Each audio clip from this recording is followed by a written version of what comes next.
ওগো পয়গম্বর, আপনি আমাকে বিবাহের ব্যবস্থা করে দেন। নবী করিম সাল্লাল্লাহু আলাইহি ওয়াসাল্লাম বললেন, তুমি কেমন ছেলে চয়েস করো? তখন সে যুবতী মেয়ে বলল, ইয়া রাসূলুল্লাহ, যেই ছেলের ভিতরে 3টা গুণ থাকবে ওই ছেলেকে আমি বিবাহ করব। বলেন সুবহানাল্লাহ। আর আজকাল মেয়েরা টাকা যত বেশি তাকে চয়েস করে। কথা বলেন ঠিক কিনা? যার 5তলা বিল্ডিং তাকে চয়েস করে। তার ভিতরে দিন আছে কিনা, সে নামাজে কিনা, তাকওয়াওয়ালা কিনা, সেটা আমরা খেয়াল করি না। তো নবী করিম সাল্লাল্লাহু আলাইহি ওয়াসাল্লাম যখন বললেন, তুমি কেমন ছেলে চয়েস করো, সেই যুবতী মেয়ে বলল, ইয়া রাসূলুল্লাহ, 3টা গুণ থাকলেই তাকে আমি বিয়ে করব। নবীজি বলেন, সে 3টা গুণগুলা বলো। তখন মেয়েটি উত্তর করলে, 1 নম্বর গুণ হলো তাকে প্রত্যেকটা দিন 1 খতম আল্লাহ পাকের কালামুল্লাহ তিলাওয়াত করার সওয়াব অর্জন করতে হবে। বলেন সুবহানাল্লাহ। 2 নম্বর গুণ, তাকে সারা বছর নফল রোজা রাখার সওয়াব অর্জন করতে হবে। 3 নম্বর গুণ হলো তাকে সারা রাত নফল নামাজ পড়ার সওয়াব অর্জন করতে হবে। বলেন সুবহানাল্লাহ।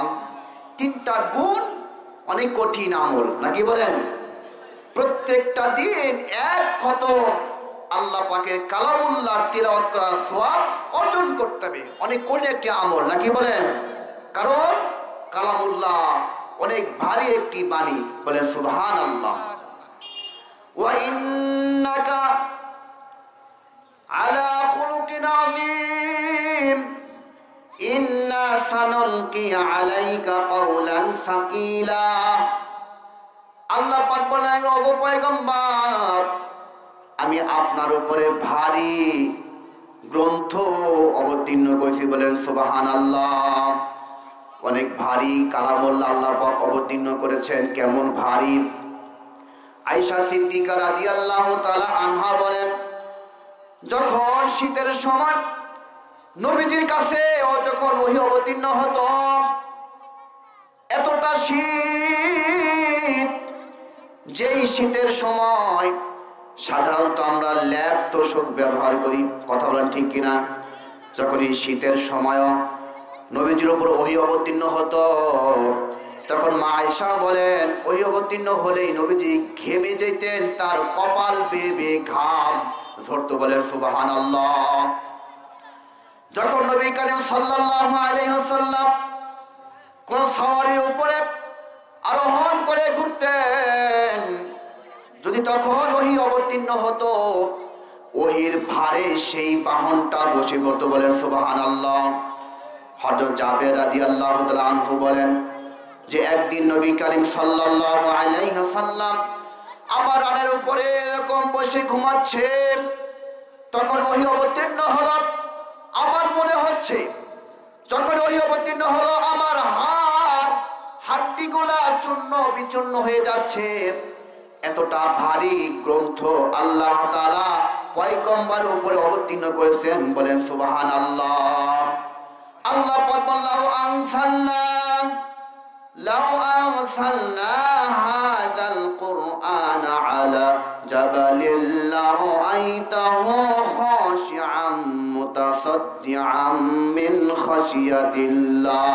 আল্লাহু আকবার। বলেন আল্লাহ পাক বলেন, যদি আমি গ্রন্থকে, কোরআনকে পাহাড়ের উপর অবতীর্ণ করতাম, তাহলে এই কোরআনের ভারে পাহাড় ভয়ে বিদীর্ণ হয়ে যেত। বলে সুবহানাল্লাহ।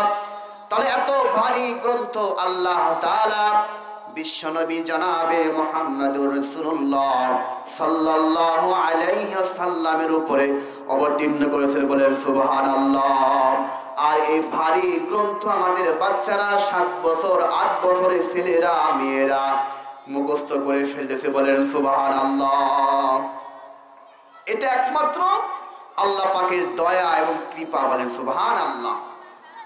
বাংলা 5 পৃষ্ঠা, এমনকি 1 পৃষ্ঠা হুবহু কেউ সহজে শুনাইতে পারবে না। পৃষ্ঠা 10 পৃষ্ঠা সহজে কেউ হুবহু মুখস্থ শোনাইতে পারবে না, কিন্তু কালামুল্লাহ 30টা পারা হুবহু ভুল ছাড়া অনর্গল বান্দা আল্লাহ পাকের কালামুল্লাহ শোনাচ্ছে, বলেন সুবহানাল্লাহ, পড়তেছি। এটা একমাত্র আল্লাহ পাকের দয়া, বলেন সুবহানাল্লাহ। তো নবী করিম সাল্লাল্লাহু আলাইহি ওয়াসাল্লাম বললেন যে 1 নম্বর, প্রত্যেকটা দিন 1 খতম কালামুল্লাহ তেলাওয়াত করা সওয়াব অর্জন করতে হবে। 2 নম্বর হলো যে সারা রাত নফল নামাজ পড়া সওয়াব অর্জন করতে হবে। আর 3 নম্বর হলো সারা বছর নফল রোজা রাখার সওয়াব অর্জন করতে হবে। অনেক একটি ভারী গুণ, কথা বলেন ঠিক কিনা? যাই হোক, যখন নবী করিম সাল্লাল্লাহু আলাইহি সাল্লাম এই 3টা গুণের কথা বললেন, এক সাহাবী দাঁড়িয়ে গেলেন, বললেন ইয়া রাসূলুল্লাহ, এই যুবতী মেয়ে যে 3টা গুণের কথা বলল আমি পালন করতে পারবো? আল্লাহু আকবার বলেন। যাই হোক, সেই সাহাবী রাজি হয়ে গেলেন। যখন বিয়ে হয়ে গেল, 2-3 মাস হয়ে যাওয়ার পরে সেই মেয়ে যুবতী মহিলা এসে নবী করিম সাল্লাল্লাহু আলাইহি ওয়াসাল্লামকে বললেন, ইয়া রাসূলুল্লাহ, আপনি কার সাথে আমাকে বিয়ে করায় দিলেন? সে আল্লাহ পাকের কালামুল্লাহ তেলাওয়াত করে না, রোজাও রাখে না, সারা রাত খালি ঘুমায়, নামাজও পড়ে না। এই কথা বলার সঙ্গে সঙ্গে তখন সাহাবী বলেন, ইয়া রাসূলুল্লাহ, আমার বিবি আপনাকে যেই কথা বলতেছে, মিথ্যা কথা বলতেছে। ওগো পয়গম্বর, আপনি তো বলেছেন যেই ব্যক্তি সূরাতুল ইখলাস কুল হু আল্লাহু আহাদ, এই সূরাটি যেই ব্যক্তি 3 বার পড়বে তার আমল নামায় 1 খতম কালামুল্লাহ তেলাওয়াত করার সওয়াব অর্জন হবে, বলেন সুবহানাল্লাহ। ওগো পয়গম্বর, আমি এর উপরে আমল করি। ওগো পয়গম্বর, আপনি তো বলেছেন যেই ব্যক্তি শাওয়াল মাসে 6টি রোজা রাখবে, রমজান মাস অতিবাহিত হলেই যেই পরের মাস শাওয়াল মাস, নবী করিম সাল্লাল্লাহু আলাইহি ওয়াসাল্লাম বলেন যে ব্যক্তি শাওয়াল মাসে 6টি রোজা রাখবে, আল্লাহ তাআলা তার আমলনামায় সারা বছর নফল রোজা রাখার সওয়াব লিখে দেন, বলেন সুবহানাল্লাহ। ওগো পয়গম্বর, আপনি তো বলেছেন যে ব্যক্তি ঈশার নামাজ জামাতের সহিত আদায় করলো, আর যে ব্যক্তি ফজরের নামাজ জামাতের সহিত আদায় করলো, তার আমলনামায় সারা রাত নফল নামাজ পড়লে যেই সওয়াব, সেই সওয়াব লেখা হয়, বলেন সুবহানাল্লাহ। ওগো পয়গম্বর, আমি এর উপর আমল করি, বলেন সুবহানাল্লাহ।